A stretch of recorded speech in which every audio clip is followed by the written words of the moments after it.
Howdy, and welcome to the White Hat Law Show with Warren Nord, where we cover a mix of current events, politics, and the law. Take it away, Warren. Welcome to White Hat Law. My name is Warren Nord, and we're filming downtown Fort Worth.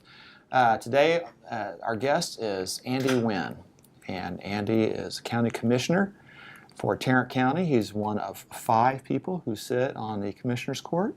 My favorite commissioner by far even. And so, welcome to the show, Andy. Thank you, Warren. You were first elected in 2010, right? That is correct. I started serving in 2011. 2011, right. Out of nowhere. So most people have some experience in an elected office before they run for a county commissioner. Most people have some city council or something like that, but that was not your case. You have a fascinating story, and people who know you well all know the story, but it's a good story. So I want you to start with your grandfather and how you got to here. No, but start from where you started and tell us. It takes a few minutes and tell us how you got here. I was born in Vietnam, in Vũng Tàu, Vietnam. My family originally from the central part of Vietnam, where the royalty lived. Okay, and my father told me that my family had some connection with the royal family back in Vietnam. I don't know what that means, but it means you were an enemy when the time came, right?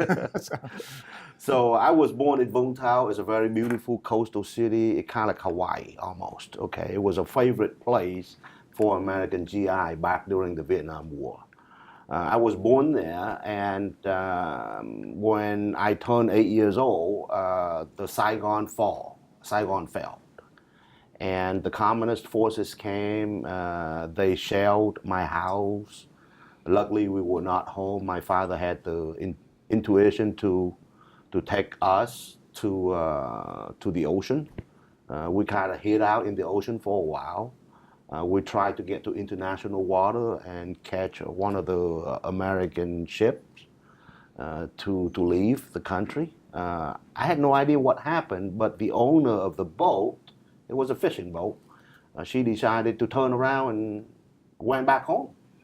Yeah, so we landed in the coast of Vũng Tàu, and we sat out and waited out the shelling and the fighting and so forth. So when the battles ended, we made our way back into our house. I mean, I remember tiptoeing over debris. Wow, and you're 8. I was 8. Shells and it's your mother and your father. Siblings? Yeah, I have 7 brothers and 1 sister. My youngest brother was born only a month or so before then. Okay, so your mother's there with my your mother infant, was there, my father was there, yeah. So we basically saw a few dead bodies along the way, and several South Vietnamese soldiers were still in fighting position, but they were already been killed. They were still in fighting position, foxholes and so forth. But so I witnessed all that at the years of 8 years old, and went back home and found that my bedroom was blown out because of some shell. And my dog, Kiki, I couldn't find him, and went to the backyard and found some soft soil, dug it up, and there was Kiki, all feather and hair and everything there. So that was my exposure to communism, right. My initial exposure to communism. My father was dragged away a few days later to a re-educational camp. They searched the house with a platoon of communist soldiers in full battle gear, AK-47 grenades and all, even some light anti-tank weapon. One of them was carrying some machine gun. And they all came with this to arrest a former president of a farmer's bank, and they accused him of the crime of helping financing the war against the people of Vietnam. And they searched the house. They threatened to execute my father if they found any gold, money of anything of value. My father said, I was a president of the bank. All the money and gold, whatever, is stored at the vault at the bank. Okay, and they didn't believe them. They searched. They even interrogated some of my siblings, and we were young. We didn't know any better. We didn't tell them anything. Didn't know anything to tell. Right. So they took my father to prison from 1975 until 1978. During the time, my mother has always been a homemaker, right? And my grandmother was living with us to kind of help out my mother. And I believe I was 8 years old, and my oldest brother was 16. 16. So you got 16-year-old 16 all and the way to one. 1 month old. Right. So literally my family fell into literal starvation. Remember, after the war, the United States blockade and imposed a lot of sanctions on the communist government. Supplies were short.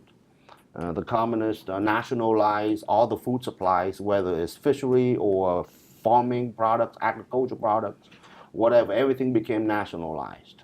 Everything became nationalized. We have to get in line to receive food. My family was homeless for a while. We were kicked out. Well, did you have a roof on when your house had been shelled? I mean, was it livable? In the bedroom? In Okay. the bedroom. We were fortunate. We lived in a pretty large home on a large estate where my father built. Okay, and so they basically kicked us out of our own house, and they utilized it as a semi-military police station, essentially. But upon my mother persistent begging, they finally let my family back in. And we live in this small living room area, and we had to pay rent to them. Okay. To live in your own house. Yes. So it was rough. My brothers and I, we learned to survive off the land. We ate whatever we could find, whether it's a gecko. I remember catching those geckos. They live under the ground. They have these holes, right? And I remember you have to find a bamboo and kind of bend them, and you have to find a tin can.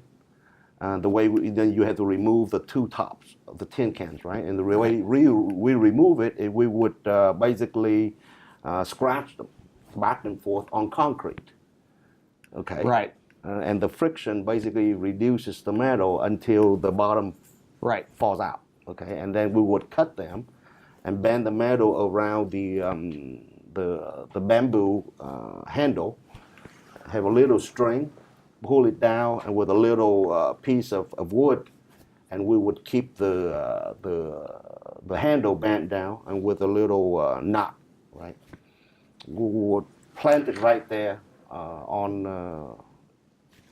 top of the hole where the gecko was hiding, and the gecko would duck its head up, hitting the little piece of wood, pop the handle, and strangle the gecko. That was a trap that we created to catch those geckos, and that helped us survive for a long time. Right. Eventually, those geckos, we ran out of those geckos. Right. There's no more geckos in this hole. Yeah, so we learned to fish. We did everything we could. Right. So at 8, 9, 10 years old, that's what we did. From chopping down wood, sometimes work as a helping hand, and doing whatever people needed, whether it's to farm, to clean the house, to chopping wood, go fish, bury some bodies, and so forth. What we could find, we did. So until my father came home in 1978, and through his connection somehow, we had rice to eat. I remember the first lunch on the day that he came home from prison. It was rice. And I don't remember rice being so daggum white, okay? Because throughout the 3 years that my father was gone, we had rice, but we had to mix it with dry potatoes, sweet potatoes, and other sort of roots that we found, okay? So rice to us was the color of a very dark, almost brownish, blackish color. And in a bowl of rice, about only 10% of the total content is rice. The rest of them was all sort of roots that we found in the in the woods. So when my father came home, that whiteness of the rice really made the impression on me, and it stuck with me until now. Right, you're 10 years old? Yeah, I was. So, but my father, he never gave in. He wanted to. He knew that there wasn't a future for us. Right. He knew that there wasn't a future for us because as we become older, then we would have to join the communist military forces and go fight for them. You know? Right. So my father reasoned that either way we're going to die, so we might as well take chances and escape from the country. So he was very determined to find ways to escape, very determined in his own way. We made several attempts to escape, but all of them failed. But we somehow made it back home without being noticed by the communist forces. But one time in 1978, he made an escape, and it failed, and he was captured again. He was Okay, captured so was this through boats, or was he? on a boat. On a boat. Yeah, because we lived nearby a coast. Right. We're nearby the southern coast of Vietnam.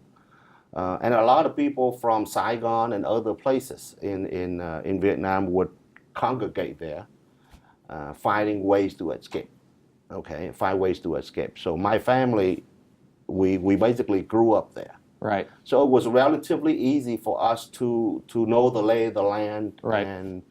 And sometimes we make a living helping people to and from the shore, the seashore. Wow. People who were trying to escape. Okay. So as young little boys, we were very active. Let me put it that way. No we were doubt. very active. We could swim in the ocean for hours. Okay. But in 1978, at a failed attempt to escape, my father was captured again.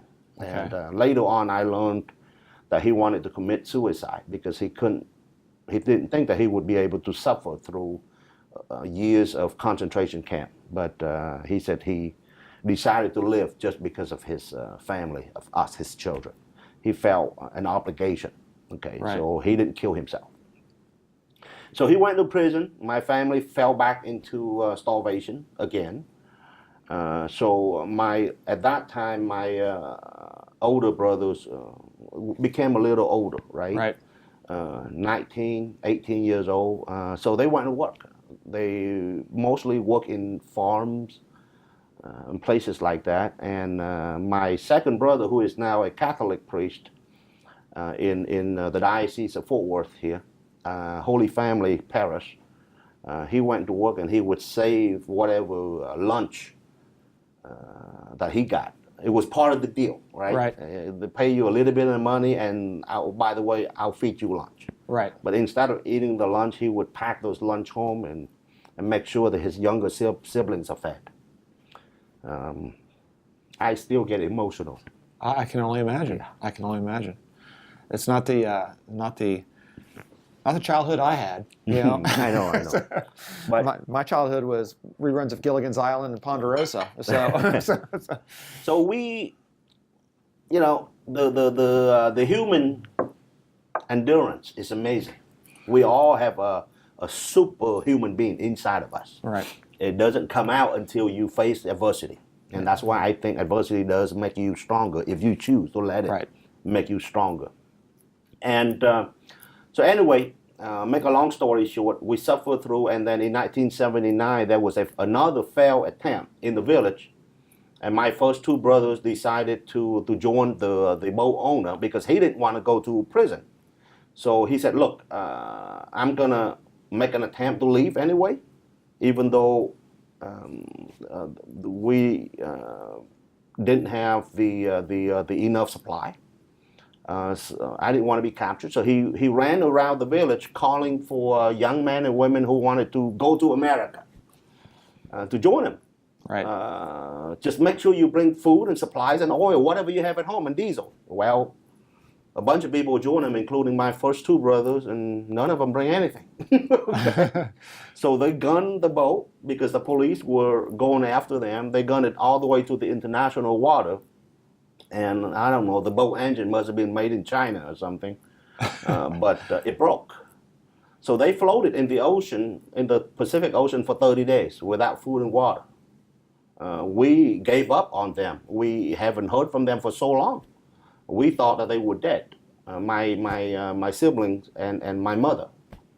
Remember, in 1979, my father was still in prison, Right. in concentration camp. So apparently they were saved by the United States Navy naval fleet from the Philippines. Wow. They were saved and they were brought to a refugee camp in Thailand. And within a matter of 3 days, they were quickly processed because I think they found a group of people living in Latonia, Kentucky, Covington, Kentucky, along with the Holy Cross Catholic Parish. They were sponsored by the Holy Cross Catholic Parish, along with some of the friends that used to work with my dad at the bank. Wow. So they were flown to Covington, Kentucky, and they became all source of survival.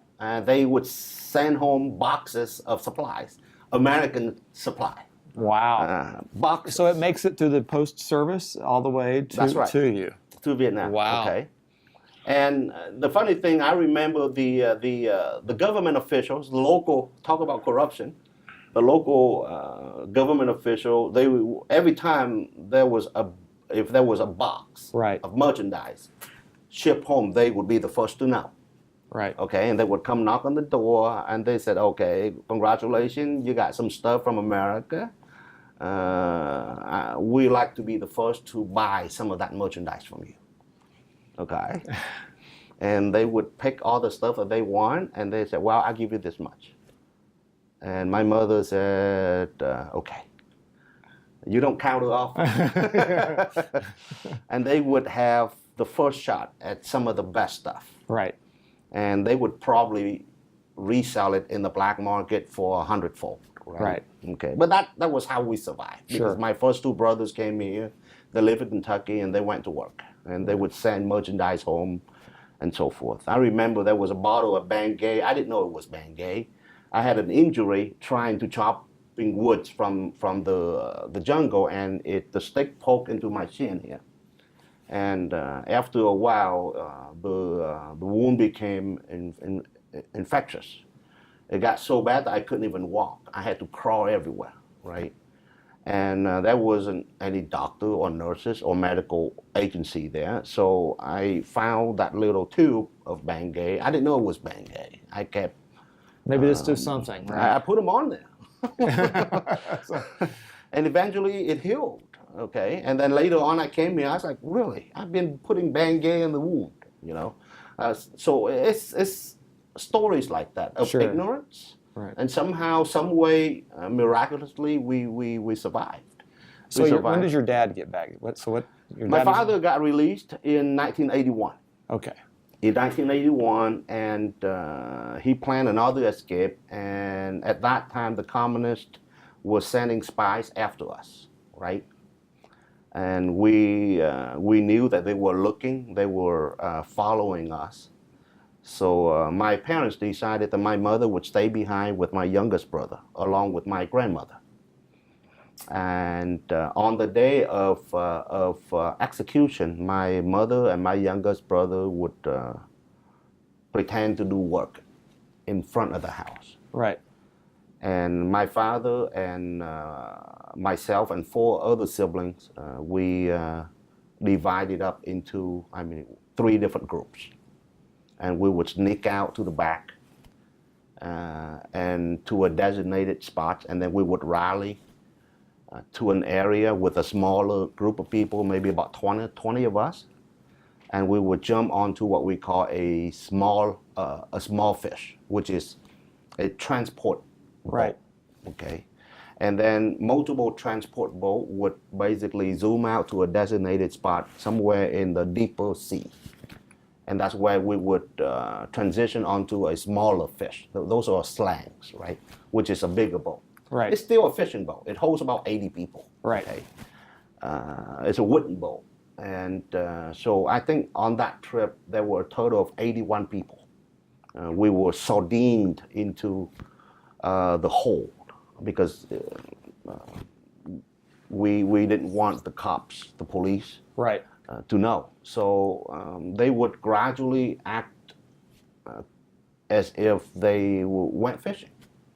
Right. Okay, slowly maneuver its way into the depth of the ocean, and then all of a sudden they would gun all the way Right. to the international water. The goal was to get to the international water, Yeah. to get away from the grip of the communist. And once we got to the international water, my father took over. Somehow he learned how to navigate in the ocean. He learned how to navigate. He would look at the stars, astronomy somehow. He would look at the little bubbles in the ocean to identify when a storm was coming. So we were in the ocean for about 10 days. We rationed food, 3 tablespoons of water per day. It was, people couldn't hold anything in their belly because they had stomach seasick. Right. I mean, it was terrible. I mean, because I was younger, so I was assigned some of the worst spots, most Right. uncomfortable spots. You're a kid. You can sleep anywhere, right? In the boat, yeah. And then people would throw up and vomit all over you. And then the storm came, and the ocean waves hit onto you. And after a while, you didn't care about hygiene anymore, right? Right, right. Because you were trying to survive. Right. You were trying to survive. And I remember on the 8th day, if I remember correctly, I was 14 years old, okay? If I'm inaccurate, forgive me. It's been a long time ago. Sure. An ocean, a massive storm came, a massive storm. And we were all held in the hold. My father and maybe a few other younger men who were strong at the time, and we were basically trying to navigate and trying to keep the water from sinking the boat. Right. Okay. I really thought that we were done with. I mean, I heard the boat tossed and turned, and you could hear the wood cracking. Right. Know? I was like, no doubt. Mary, Mother of God, please accept my soul. I made it literally. Now that we laugh and joke about it, but at that time, it was time to go. Right. It was done. We were done. But somehow, I mean, throughout the night, everybody got so tired and we just fell asleep. And I was one of the first that woke up and crawled out of the hold and like, oh my God, we're still alive, you know? Yay. And deep into the horizon, far, far away, behind the sunrise, I saw stretches of land.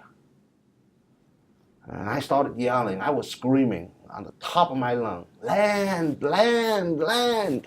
Everybody called out. And I don't know how we found the energy, but there was a surge of energy inside of us. And everybody was jumping and hugging and kissing one another. We were going to make it. But how? It took another 2 days. Well, the land's not moving, right? So you just have to keep giving it. It took another 2 days for my father to land that boat into a beach. Later on, we learned it was the city of Terengganu, Malaysia. A beach with a bunch of palm trees, coconut trees.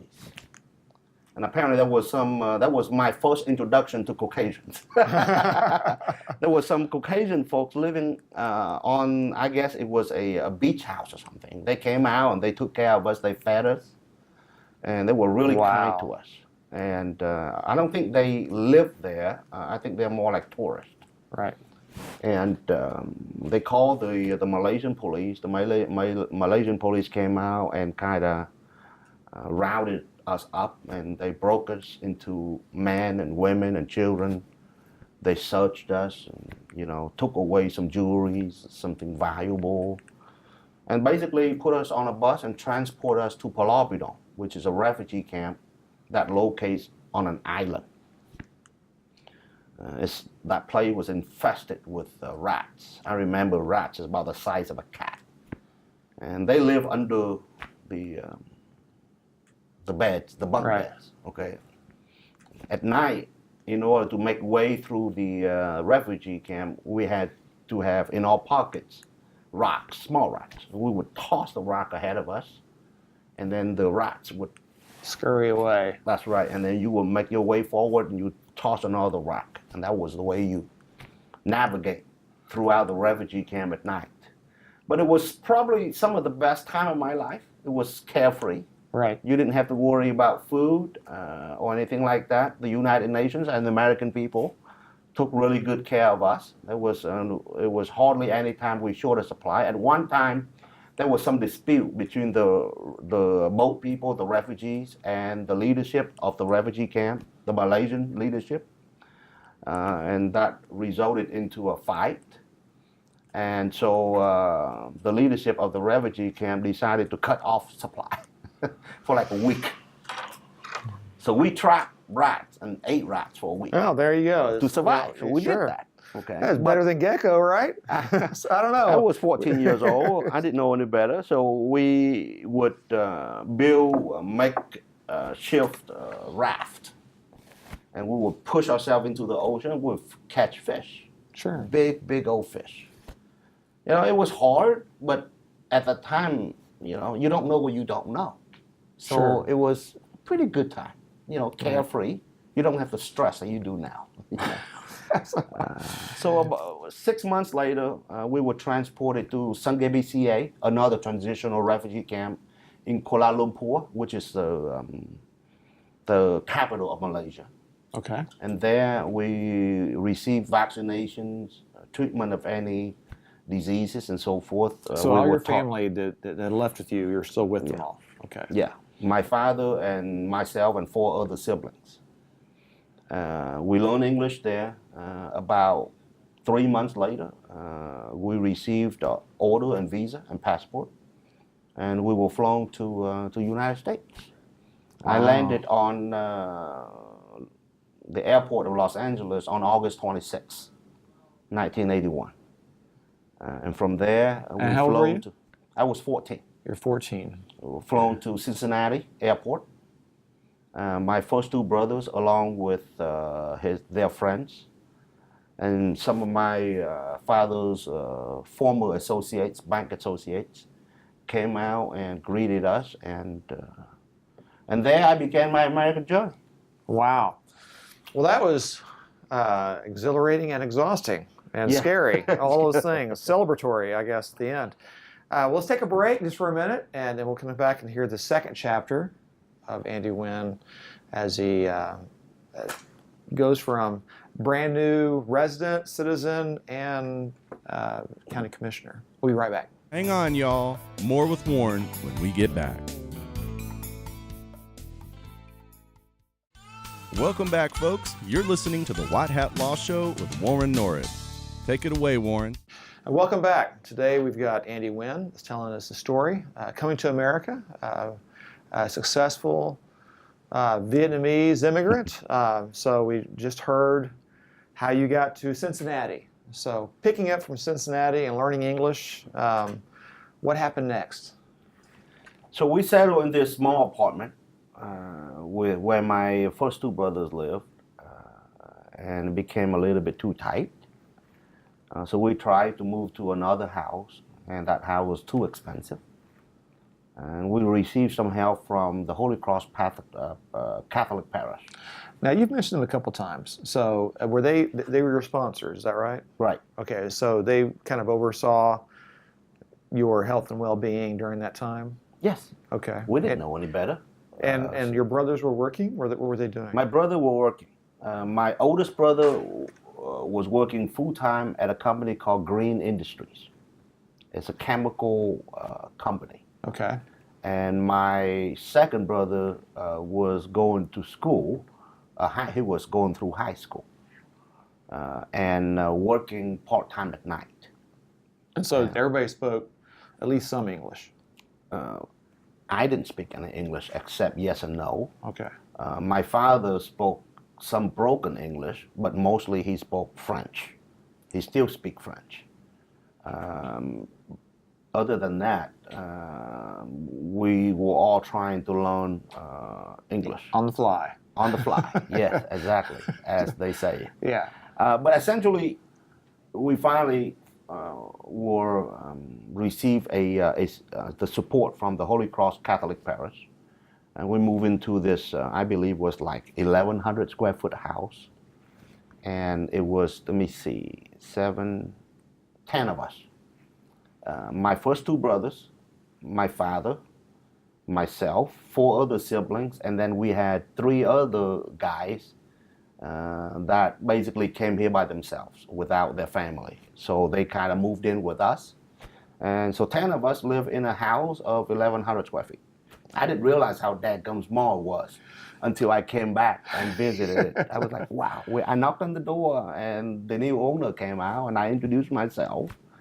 And I told him why I was here. I said, can I come back in and check it out? And he said, sure, come on in. I looked at, oh my God, how did we do this? Right. But like I said, there is a bathroom schedule, right? Sometimes ignorance helps. Right. It really helped with us persisting because we didn't know any better. Sure. Right? The only reference was, the refugee camp, and Right. then back before then was the life in Vietnam. So 1,100 square feet, heck, that was heaven on earth. Sure. Right. When it rains, you don't get wet. Exactly. So I mean, we kind of grew up there in Latonia, Kentucky, and we would walk. Okay, to so that's in Kentucky. Kentucky. Okay, so you got from Cincinnati to Yeah. Kentucky. Okay. Cincinnati, yes. Okay. To Kentucky. It's basically Ohio River. On the other side of the river is Cincinnati. On this side is Covington. Okay. Okay. Latonia is just a smaller town right next to Covington. So the bigger town would be Covington, Kentucky. It's an older part of Kentucky, next to the Ohio River. Okay. I went to Holmes High School, the Bulldog. And there, I remember Mrs. Tennis took us in. There wasn't any kind of like ESL course, anything like that, because there were only my brothers and maybe 2 other Vietnamese guys there. So we were the first students that Holmes High School experienced as far as refugees were concerned. So they were figuring out how to educate us too. Right? So they gave us to Mrs. Tennis, our reading teacher, and she kind of took us under her wings. I still remember her, very eloquent French-like lady. She taught us manners and how to eat with our fork and knives and how to use our napkins. But this is supposed to be a reading class, but she did it in ways that teachers taught us how to read, but also how to navigate the American life, right? I mean, even you go to Spanish 1 class, and what do you spend time on? Where's the bathroom, how to eat? So it's just a bigger version of that, right? Yeah, I love her, and I still love her. I mean, she basically was one of the key. You know how you have people that make a real difference in your life. And they're not really related to you, but somehow they took a deep interest in your success. And Mrs. Tennis was one of them. Another person was Coach Mike Young. He was a biology teacher. We taught him Vietnamese, mostly cuss words, and he take care of the important stuff first. Yes. Yeah, and he was a track coach, and he kind of took special interest in the Vietnamese kids there, the immigrant kids, and of course none of the other guys spoke Vietnamese, right? None. No. Yeah. So somehow we communicated. Right. I didn't know how. I guess that human connection is really special.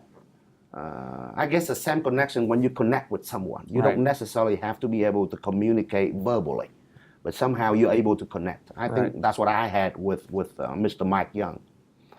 He passed away now, but he advocated the school to form a soccer team because we knew how to play soccer, okay? And he wanted us to be a part of the school. So the school created a soccer team. So 5 of us made up the first soccer players of Covington Home soccer team.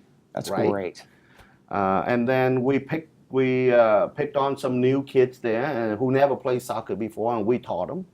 I remember the first game we played against Covington Catholic, and they beat us 12-0. I remember that. So there's room for improvement.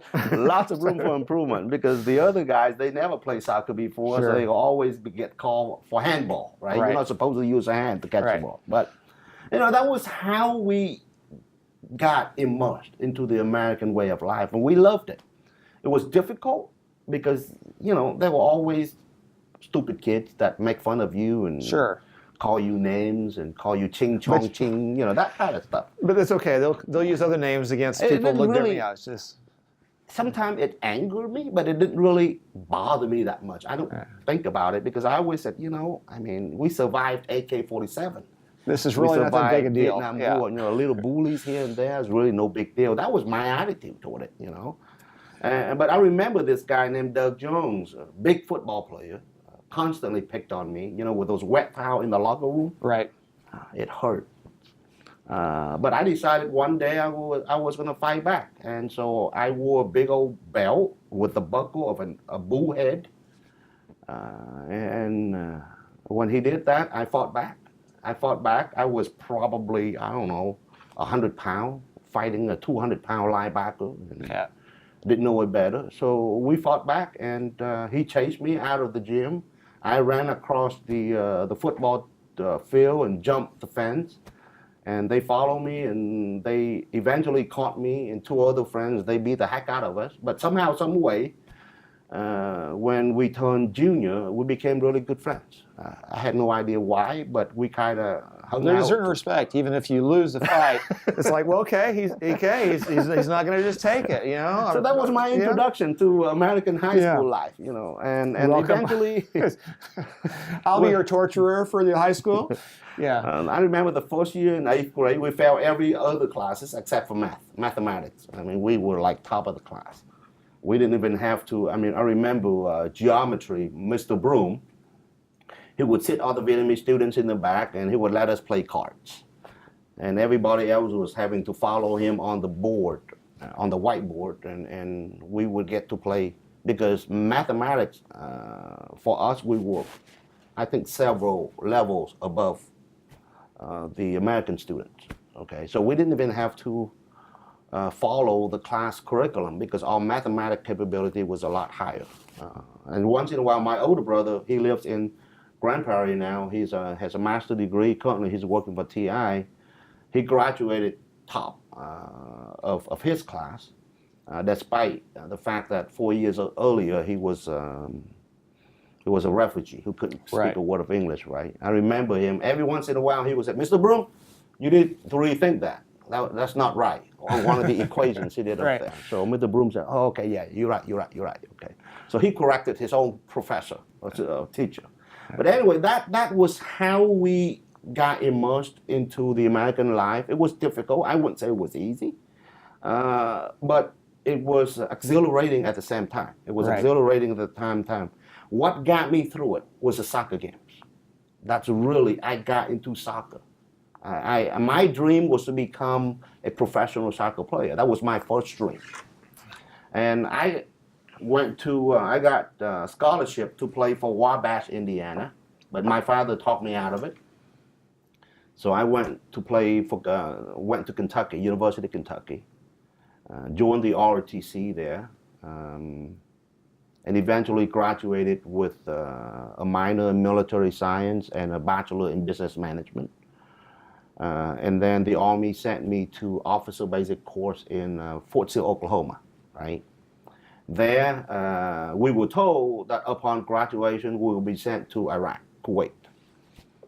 But upon graduation, that first Desert Storm ended really quickly. I mean, we call it a war. It wasn't really a war. Right. I think it took place like 3 days. So immediately, like any other war, there was cutback immediately after the action. So I didn't have a chance to receive active duty order. I was really disappointed in that because then my goal shifted from being a professional soccer player to become the first Vietnamese American general in the United States Army. There you go. I was really, really disappointed in that. I was very depressed and bewildered. I said, so what am I going to do now? So I didn't want to go back to Kentucky. And I talked to my dad. My dad said, we have to move away from here. The job prospects was pretty bad. So we decided to move to Texas. My brother was looking at Houston and Dallas-Fort Worth. Houston was too big of an area, huge. Right. So my father decided to move to Fort Worth instead. It's a big city, many opportunities, but there's still a sense of a small hometown. The people were a lot nicer and friendlier. So we moved to Fort Worth, and there I tried to find jobs here and there, and I worked as Al Bundy selling shoes for Tom McCann. I got my first store running Tom McCann shoe store at Town Center Mall off a seminary and 35 in Fort Worth. I remember that. That was my first. I had no idea. I did not know that. That's hysterical. Yeah. Okay. But eventually, my cousin started a telecom company, and he wanted me to come along and work with him. And I did that, and collectively, we built a company from his garage, I think, to eventually become $3-4 million in sales or something like that. I don't remember. But he eventually sold the company, and I had the option of going to work for the new buyer, the new owner, and I didn't want to do that. So I got my real estate sales license. Then I met Julie, my wife, and we got married, and she's the best thing that ever happened to me. Of course. Because I was lost. I needed an anchor. You need an anchor, right? Yes. And she became my anchor, and she said, you know, Andy, with all these experience in telecom, why don't you start your own company? I said, really? You think I should? She said, yeah, go for it. So we started our own company. We started Voice Comm Technologies. We eventually changed it to Always in Touch, and then we shorted to AIT Technologies. Okay, Always in Touch Technologies. So my wife and I, we owned that company for about 17 years. Prior to that, you know, this is one of the terrible moments of my life. I got into the convenience store business, and I rented a store, and I didn't know any better. And it was my first entrepreneurial effort, I guess. And once I got to the store, I wasn't making any money, and I didn't want to fail, right? So I talked to the previous owner, and he said, are you doing food stamp thing? I said, what food stamp then? He said, oh, you don't do that, you're going to lose all your customers because they're going to go elsewhere. I said, really?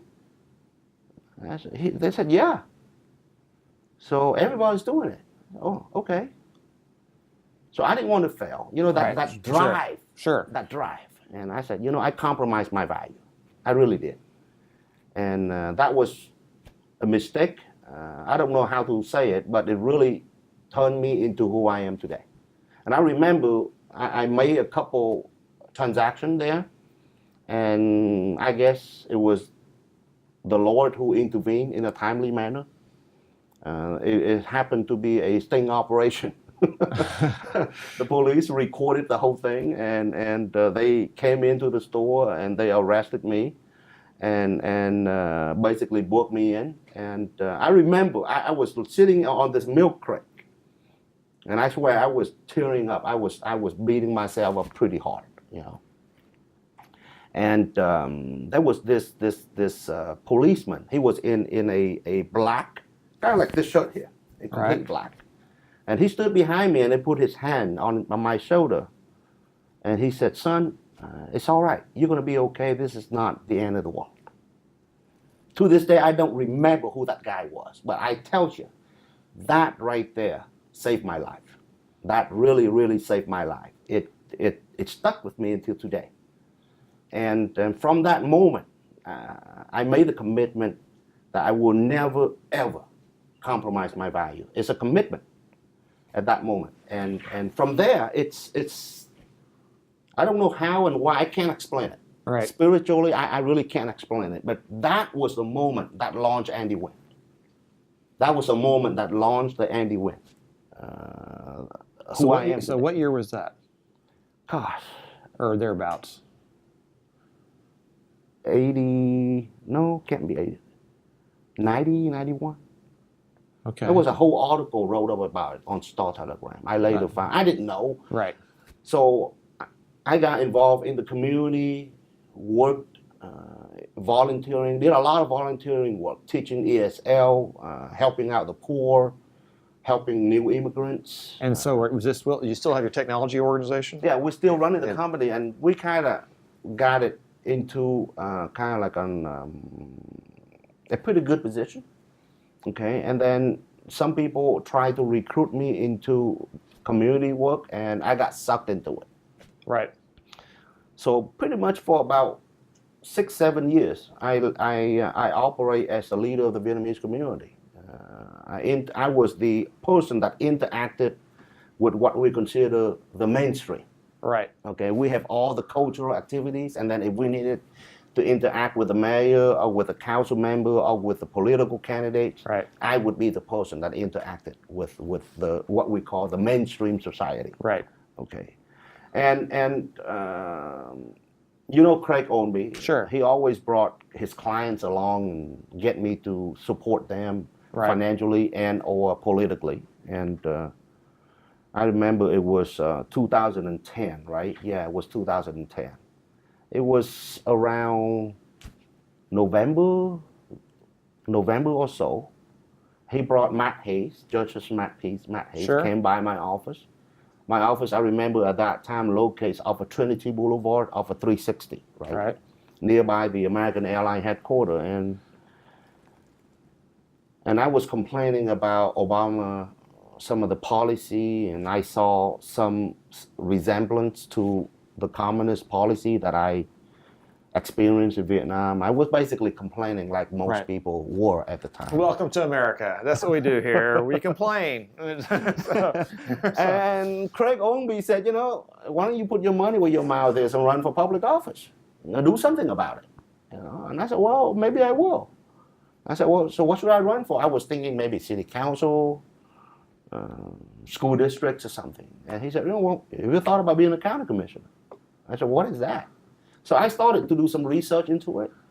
And I found it's very intriguing because it had to do with a lot with people who are in need of help. Okay, that's what I learned about county government. It had to deal with the poor, the indigent, people who, you know, for one reason or another violated the law. You know, I was Justice system of the county. So yeah. I can relate to it. I said, you know, maybe this is God's calling. You know, besides, what would I have to lose, right? Right. I Right. said, in the worst case scenario, I go back, run my company. At least I can tell my younger Vietnamese American and Asian American that I have tried. Right. So there's a short path for you. Not much of a path, but at least some form of a path that you can follow, right? That was my... Now, had you been on any boards or commissions or any of No. these things? No. Yeah, Nothing. That's amazing. And I didn't understand partisan politics either. I Right. didn't. I know there was a Republican Party and a Democratic Party.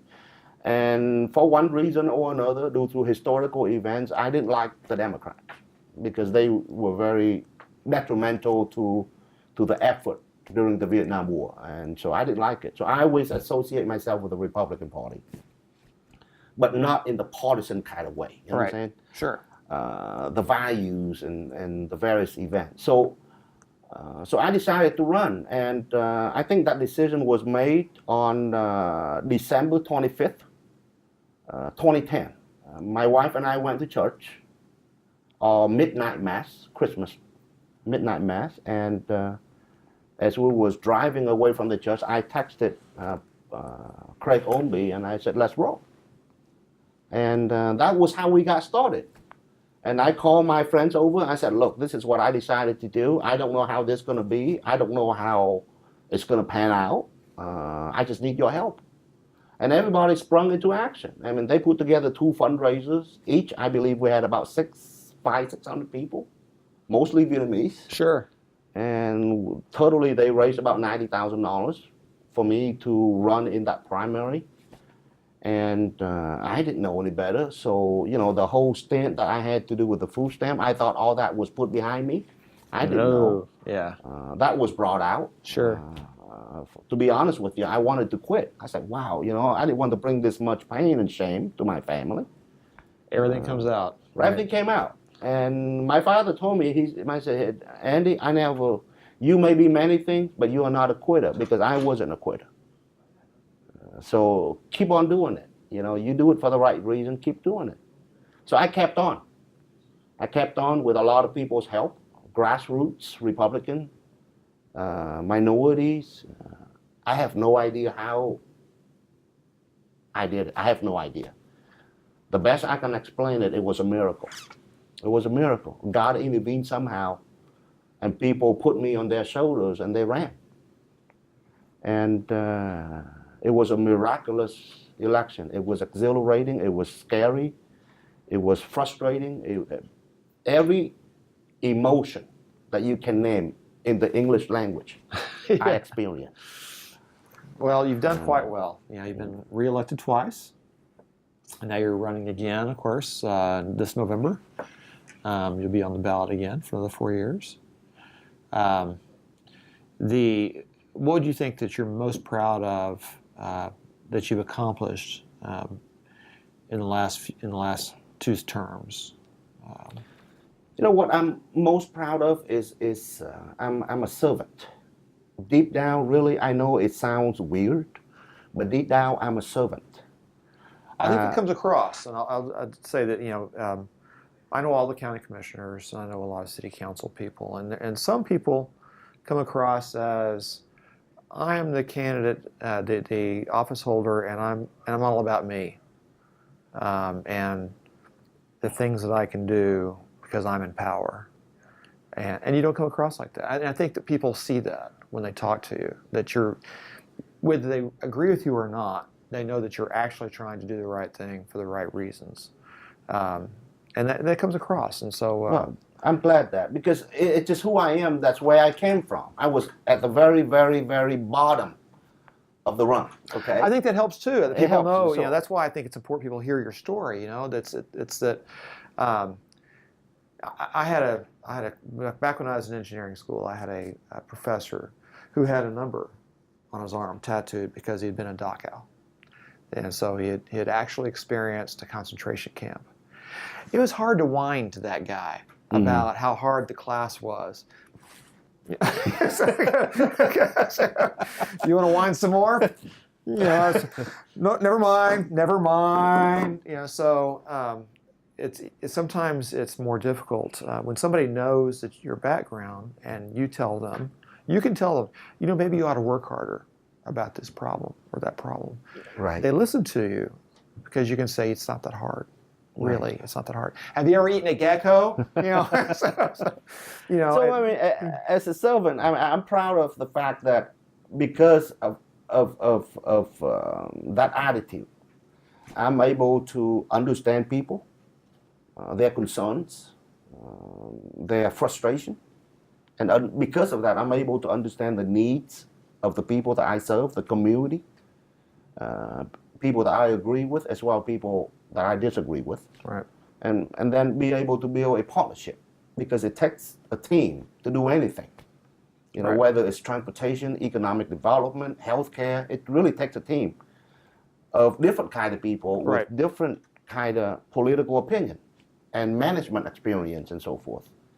So I think what I'm most proud of is I'm able to bring together a team of people with different ideas. Some are very liberal in some extent. Some are very libertarian, like yourself. Or reasonable, moderate reasonable. Yeah, that's and me. some are anywhere in between, right? Right. And I think that's what I like is the true diversity. Right. To me, the true measure of diversity is the variations of ideas. And we often talk about diversity and people say, well, we need to have more diversity in this or that and the other. I always want, that it's just, if you're just talking about skin color, that's the weakest kind of diversity, right? Right, that's superficial almost. Right, I want diversity of opinion.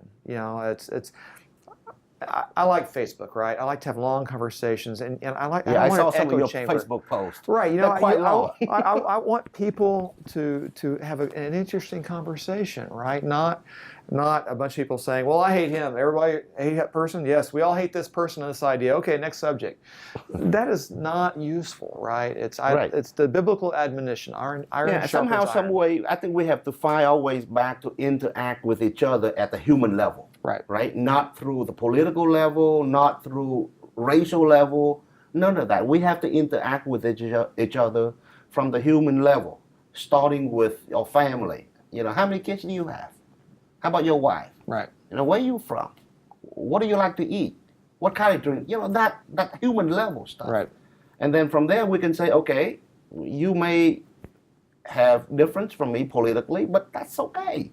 We Right. can still drink a beer together. We can still drink a beer together. Yeah, you know, we don't so- have to call each other names and throw rocks at each other. I don't understand Well, it. we can do that later, and we can Yeah. do, but we can take breaks, and just enjoy the fact that we all won some Olympic medal or something. That's why I love working with you, Warren. You have very different ideas, many of whom I'm still trying to understand. Okay, so I can't conclude whether I agree or disagree with you. Because I'm still trying to understand your ideas. Okay, but I think that's the value that you bring to the table. Because working with people that always say yes, yes, and then more yeses, then what's the point? But anyway, it's the unique part about this job Right. that makes me love this job. Is I get to meet different kind of people. Some maybe consider extreme left, extreme right, somewhere in the middle, and these people teach me something. And I learn something from them, and I become better. Right. That way. Yeah. Even if you disagree with somebody, it's important to understand why they think what they think, so that you can speak to them if nothing else, in a more efficient manner, work with somebody. So I applaud that, and I continue to applaud that. This has been a different kind of White Hat Law Show, but I thought I go to these things where you're speaking, and I say, I want to hear the whole story from start to finish, and so I have to have a show to do that. Yeah. And I think other people will be interested in it too. So I thank you very much for coming on today. Thank you, Warren. And up for re-election in November. Some people will watch this before then, some people will watch it afterward, but it's a good story. I anticipate you're continuing to win and keep your seat. So thank you for coming on board, Andy Nguyen. Thank you for joining us, and we'll see you again next time on White Hat Law. Well, that's a wrap, folks, and we want to thank you for listening to the White Hat Law Show here with Warren Nord. To find out more about Warren, check him out at nordlaw.com. See you next time.